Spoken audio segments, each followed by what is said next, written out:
La question européenne est centrale aujourd'hui. On voit avec les aléas du Brexit qu'un pays qui veut quitter l'Union européenne a beaucoup de mal parce que toutes nos économies sont imbriquées. Mais en même temps, on a un déficit de projet européen. Qu'est-ce qu'on veut faire de l'Europe? On voit que les pays divergent. Le taux de chômage en Allemagne est de 3%, il est près de 8% en France, il est encore élevé en Espagne, en Italie autour de 12%. On est encore dans un espace où on essaie d'avoir un projet politique commun dans des économies, dans des structures politiques qui divergent. Comment recréer un projet européen? Je crois qu'il faut être très concret et précis et pragmatique pour avancer sur des sujets. J'ai une proposition concrète. Il nous faut construire une Europe sociale.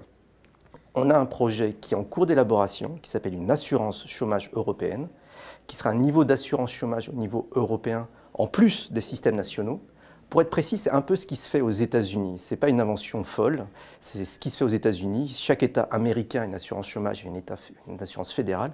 Il faut utiliser ces outils pour recréer un partage de risques, un transfert entre les pays européens à court terme pour gérer les taux de chômage différents et permettre une adhésion au projet européen enfin progressiste, enfin qui soutient les populations les plus précaires. Ce n'est qu'un petit bout par rapport aux grands défis qui nous attendent.